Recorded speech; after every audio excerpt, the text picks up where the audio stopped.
about this. I think it was one of the best decisions that the partnership has ever made. Denise came into this position with 25 years of experience in community action and in nonprofit work, but both at the local level, the state level, and the national level. But to my knowledge, she is the first partnership CEO that has been promoted from within the organization, and I also believe that she's the first woman to be offered this position in the history of the partnership. And that's remarkable. In that, why did it take us so long? But we're here. And to see Denise's leadership is just true pleasure. So Denise had previously served as Senior Director of Training and Technical Assistance and was the interim Chief Operating Officer for the partnership since 2011, and that's what she was promoted from within into this position. And prior to her time with the partnership, Denise served as the CEO of the New York State Community Action Association. She was the Senior Vice President for Capacity Building for the New York Council of Nonprofits and was an appointee to the Governor's Early Childhood Advisory Council in New York State. Denise has a master's degree in social work from the University at Albany, where she was also a fellow on women and public policy at the Center for Women in Government and Civil Society. And she holds her bachelor's degree in social work from Valparaiso University. She's pretty qualified, pretty amazing woman. But I want you to know what I love most is that Denise started her career as a social worker with a community action program, a local community action program in New York, and that she is passionate, she's knowledgeable, she's a passionate, knowledgeable champion for the work and mission of community action. We are fortunate to have her leading our national movement, and it just doesn't get any better than that. So please join me in giving Denise a very warm welcome.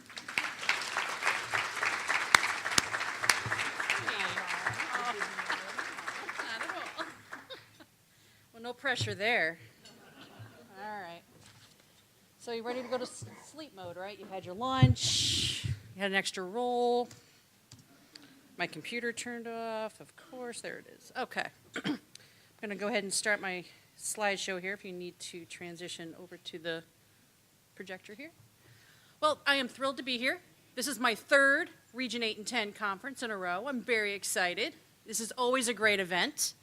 You guys bring in folks from all over the region, which is a huge geographic coverage area, right? There are 10 different states in this room. It's huge in terms of the geography. It's got to be one of the largest, it's got to be the largest, I think, geographic coverage area in the country from a regional perspective when you combine 8 and 10 together. So thank you so much for being here. We have nothing going on in community action, do we? How about all this outcome conversation? It's hitting home just a little bit? A little bit?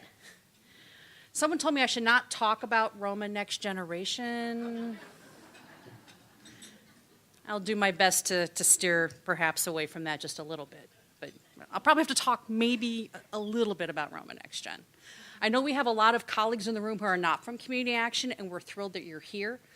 In New York, we also did a symposium on poverty every year where it was community action plus other partners who dealt with housing, homelessness, food, shelter, also transportation, a myriad of things. So this session, yesterday and today, have really been a wonderful mix of theory, practice, and best practice. And the quality of speakers has really been high. So congratulations, Mary and the entire team, and Janet. Really thrilled with everything that you have going on here this week. I always like to start with the promise of community action. I know we have a few CCAPs. I was just sitting with a new CCAP at lunch today. Maybe we could recite the promise of community action. Will you do that for me? Community action changes people's lives, embodies the spirit of hope, improves communities, and makes America a better place to live. We care about the entire community, and we are dedicated to helping people help themselves and each other. Thank you. Everyone says, well, Denise, why don't all CAPs look alike? Why aren't their names all the same? Well, because local control, CSBG, we can go through the myriad of reasons why we're all different. This is the community action mission, vision, and value statement, if you ask me. This is really what we believe in as a national network. From the community action, we do have our 2 board reps who serve. Our board is a regionally driven, membership-driven board of directors. Those of you who are EDs, I have no control over who my board is, none. And the board has no control over who their next chair is. That's up to you as the members of our organization. So thank you so much for being a member of our organization. Cindy, you want to wave or stand up from Region 8? And Susan Grindle from Region 10. Thank you so much for your service. And I know we have a lot of new folks. I was talking with one ED. We have 6 out of 10 new EDs in one of the states here. I was just in Minnesota. We got like 70% new EDs coming in. That recession that we all went through delayed a lot of retirements, right?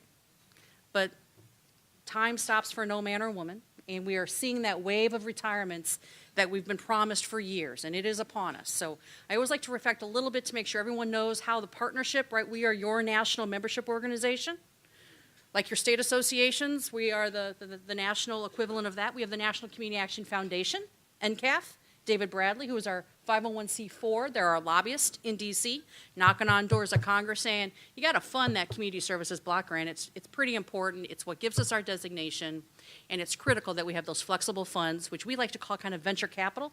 It allows us to test out those new theories, and maybe they work, maybe they don't. But we got to be creative and innovative, and this conference is about innovation. So NCAF is a critical partner.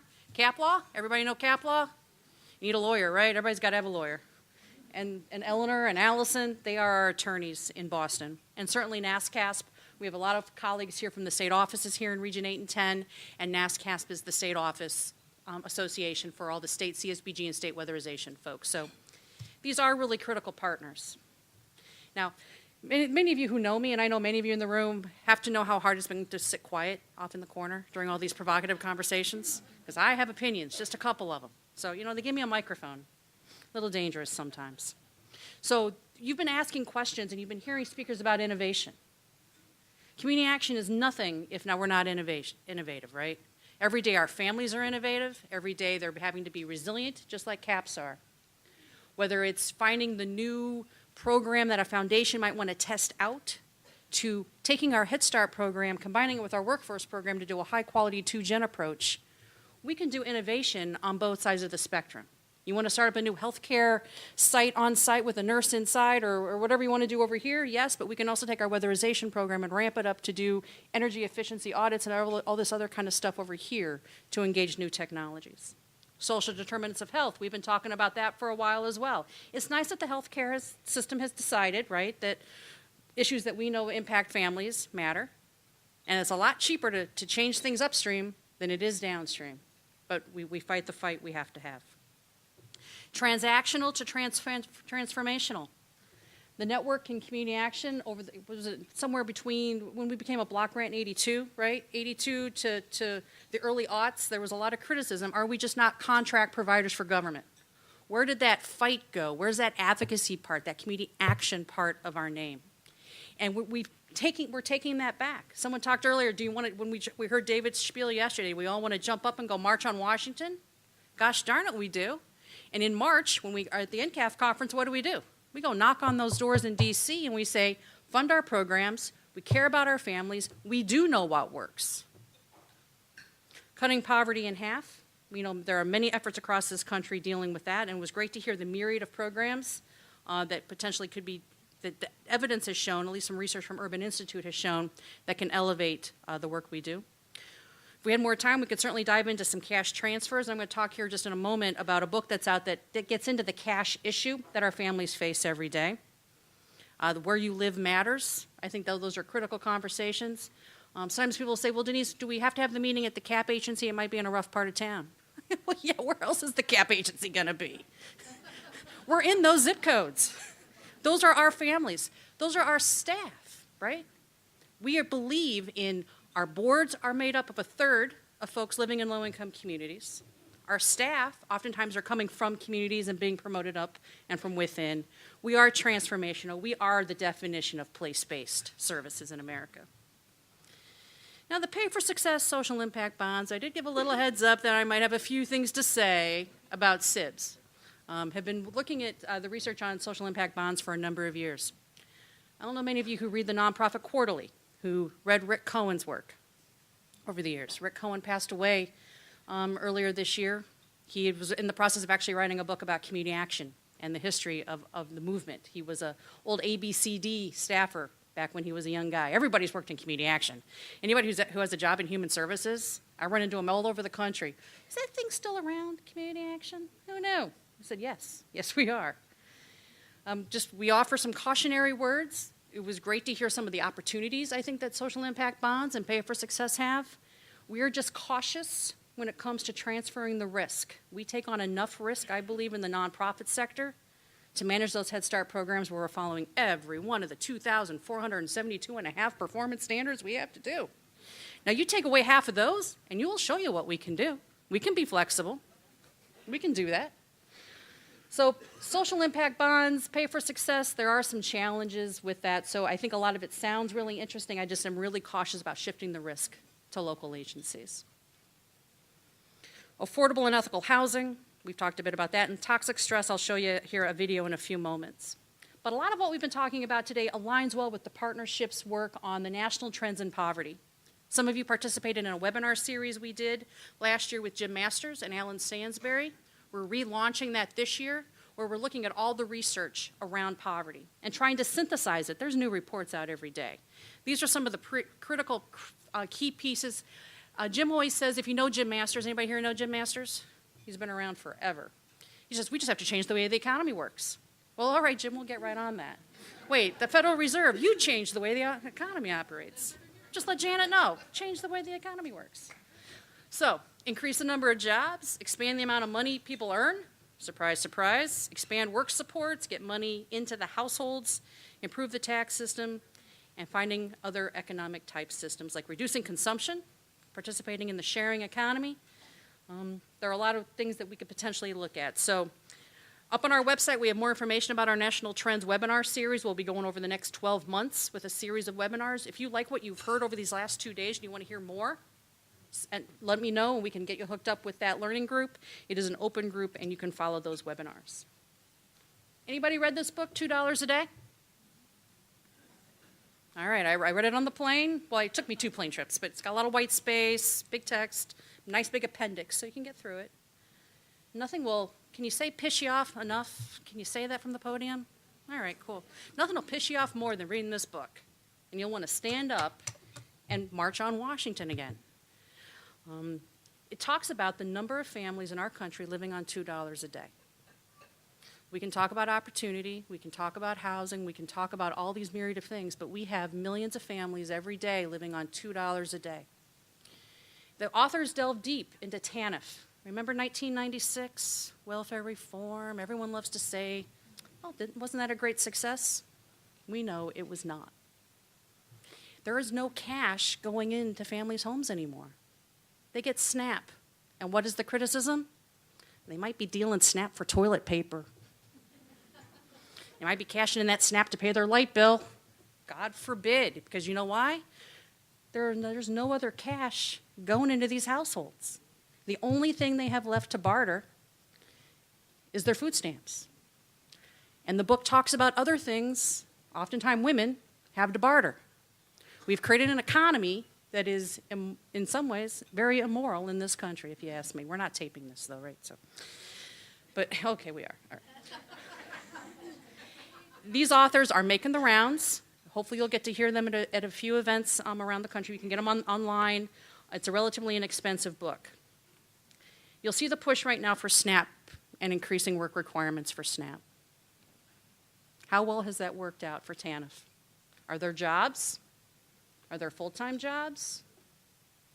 We have to be really, really careful with work requirements for our families. We've seen the lessons learned. That even families who get TANF, what does the book say? Something between 10 and 15% of eligible families actually get cash benefits. Welfare is dead, is the final tagline of the book. Anyway, encourage you to take a look.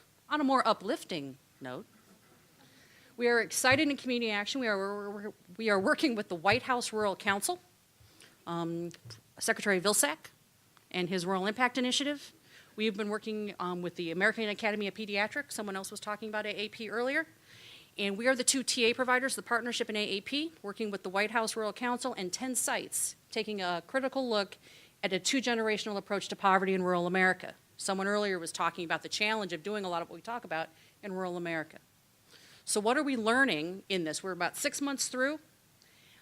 This will surprise none of you. Well, 5 of the 10 sites are led by community action agencies. So that tells you who's leading the way in rural America. It'll also not surprise you that there's no money going to any of those 10 sites, right, to affect change. You're like, well, of course. They're getting some vistas, but what they are getting is the oomph and the nudging and the navigation by the feds. We had a group in Ohio who had some challenges with some communication. You get the feds and the decision makers around the table, they can make state folks maybe move a little bit differently. Maybe conversations happen a little bit differently when the White House is calling. So some of that has been important. But what we are hoping to tease out for this, and we'll share with you as we learn more, is certainly 2Gen is seen as an innovative approach. Now, I would argue, that, again, that community action, we've been doing 2Gen for a long time. Are we as intentional about it as we should be? Probably we have not been as intentional about it as we could be nationally. I think we have pockets of that. I know we have Paige Tiergarten here from Garrett County. She's one of our rural impact sites, and they're well recognized as one of the leaders in 2Gen. That's in community action in rural Maryland. So we're very excited to have this project here. I am going to show this short video, given that this video I think is very demonstrative of what we've been talking about yesterday and today about the complex nature of the issues impacting our families and the complex nature of our communities and funding streams and barriers on how we work with families. So I'm going to minimize, no, I guess I have to play it myself. Yeah, that's right. We changed this up. So I'm going to play it, hopefully. Have folks, Jeannie Chaffin has played this video, so some of you may have seen this in the past.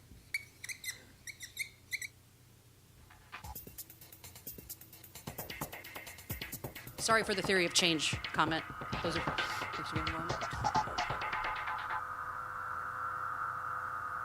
the social challenges that face modern societies, whether it's the ability to work productively, to be a good citizen, stay healthy, have their roots in early health and development. A strong foundation in early childhood results in much better and more effective development later. A weak foundation really puts us behind. The most important thing children need to thrive is to live in an environment of relationships that begins in their family, but also extends out to include adults who are family members in child care centers and other programs. What children need is for that entire environment of relationships to be invested in their healthy development. We've shown from decades of testing interventions that we can improve outcomes. But the magnitude of those impacts is not good enough. Science is now available to help us think about what we might do that would have a bigger impact than the best of what we've done before. So we began to ask, what could we be doing differently? What could we do to be smarter? Children who are at the greatest risk for the poorest outcomes in learning and health and behavior are children who experience a pileup, a cumulative burden of one after another of risk factors. And then the burden is more than any child could be expected to overcome. So we began to focus on the development of the adults. What could we be doing to strengthen the capacity of everyone who interacts with children?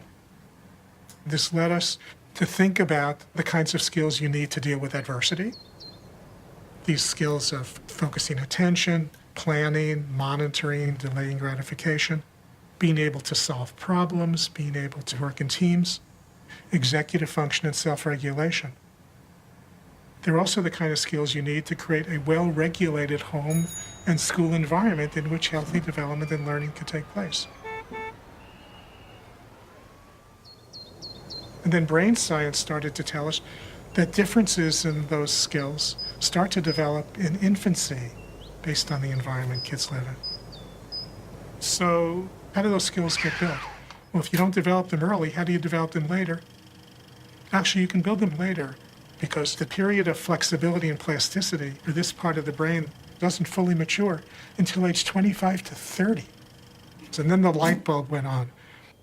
The reason we're not getting a bigger impact is not because we don't know about how to influence development, but because we're giving information and advice to people who we need to do active skill building with. Skill building by coaching, by training, by practice, but we're not doing that. So we now have developed this theory of change that says we need to focus on the development of the adults who are important in kids' lives.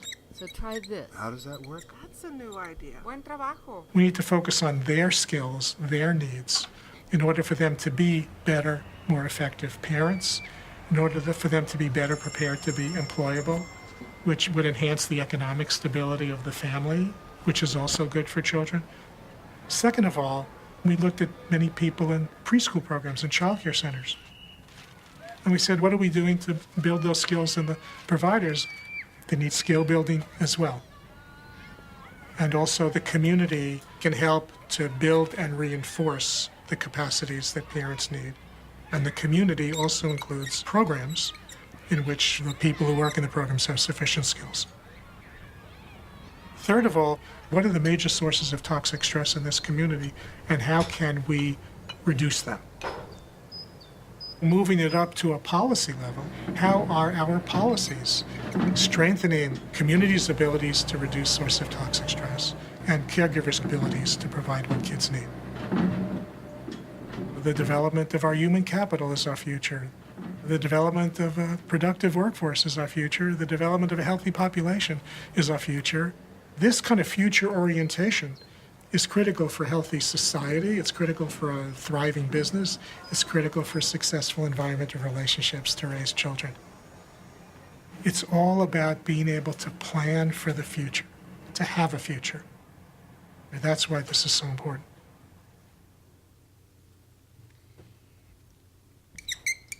One of the nice things about a conference like this is that you find new resources, new colleagues, new phone numbers that you can pick up and talk to folks with. The challenge is you won't remember more than 3 things of what I said during lunch. I know that this video is just a piece of what we've been talking about. Now I can't find my presentation back. But if you Google Harvard Center for the Developing Child when you get home, you'll be able to find this video, reflect on it, play it for your staff. It's right there up on YouTube. It's easy to get to, easy to use. I encourage you to take it home. I've watched it probably 6 or 7 times over the last couple of years, and it's always something new that comes out of it. So I share it with you as a resource to take home because, again, you're going to remember about 2.5 things that I say. And, of course, you're going to remember that I can't remember to find my presentation. That'll be really what you remember. So where was I? And I don't know how much time I have left, Mary. 5 minutes? Excellent. So let me just digress then a little bit. We're in a very complex time in community action right now. We have a lot of stuff coming at us. We're in the midst of rolling out org standards. Everyone feel good about org standards? Yeah? Woohoo. I heard a woohoo. I like that. For those of you who don't know, talk to me later. Happy to tell you more about it. Good, solid business practices, but all CAP agencies now meet 57 if you're a nonprofit and 50 if you're a public or somewhere in that ballpark. Organizational standards in a myriad of areas. The next phase is Roma Next Gen. And I'm not here to talk for 3 hours about Roma Next Gen. None of us want that. But I'm here to tell you, it's going to be okay. We're going to figure this out. Whether it's a theory of change that does mesh or doesn't mesh. I know, Region 10 has done a lot of work on a theory of change that I really, really like. I think it's practical, it's usable, it tells the story. How do we take that and blend it with all these new NPIs and all the collective impact pieces that are being proposed that we look at? We'll figure it out. 2 years ago, we were all up in arms about org standards. This was going to be the end of the world as we knew it. We were playing REM in the back of our mind all the time. I got thrown out of a California conference, I'll tell you that, because no one wanted, they were yelling at us about standards, and they said, go home, we're going to talk private, you can't be here anymore. People were angry and frustrated. I'm going to go there in 2 weeks, I'm going to remind them of that fact, too, that you kicked me out 2 years ago. Think about how anxiety-ridden some folks are right now about Roma Next Gen. We're anxious. Hopefully you saw our letter to OCS and NASCAS was up on our website. You saw some of the thinking we have. And we're concerned about several elements. But what I'm here to tell you in terms of both the states and the agencies and the associations that are here, we will work with you to train, modify curriculum, give you some of those easy plug-and-play pieces that we have right now for standards, right? You have those little videos we have and all of our toolkits. We are going to be working here with you. We will work with you to educate your staff, educate your board, get folks to a comfort level, and we will fight to make sure that whatever gets produced is something that we can actually live with. We know that's OCS's, we know that's Jeannie Chaffin's drive, that this will be the best product possible going forward. It will be okay. But it will be a challenge over the next 6 months. I hope that you pay attention come June 1, right? That's when the new release to OMB is going to go out for OMB comment period. We have 60 days to comment on it. We're going to work with you. We're going to work with your associations to coalesce comment. We didn't do that this last round, right? Everyone kind of completed their own surveys. Some of the associations did garner some of that feedback. This next time around, though, we're going to do what we did with ORC standards. We're going to have ongoing conversations. We're going to try to synthesize the feedback. We're going to try to make sure as many people are as aware of those new NPIs and new changes to Roma that we're all worried about. But it'll be okay. We will find our way. I can never leave the podium without asking if there are any questions, because I could just go on for another 3 hours, but again, I won't. So are there things that you wanted me to talk about that I didn't? Any questions you have about the national perspective? No, I don't know who's going to win in Indiana in 2 weeks or next week, or who's going to win in November, but yeah. Yeah.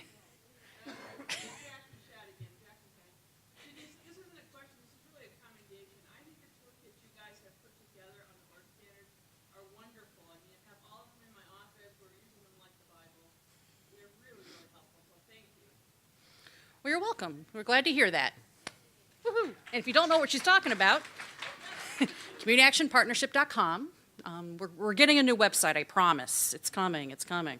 But if you can't find the links to the toolkits, let me know. We have a list of short little 5-minute videos for board members to watch as well. And what we learned, and I was talking about this with Paige yesterday, kind of when you write it down, it almost does become gospel. So, and that's going to be the challenge with Roma Next Gen. We want to make sure whatever gets written down outlives Jeannie at OCS, right? And that states and agencies and associations were all on the same page. So that's our commitment to you. So thanks, Jackie. Appreciate it. Other questions? Let me off easy. All right. Cool. Thank you very much, everyone.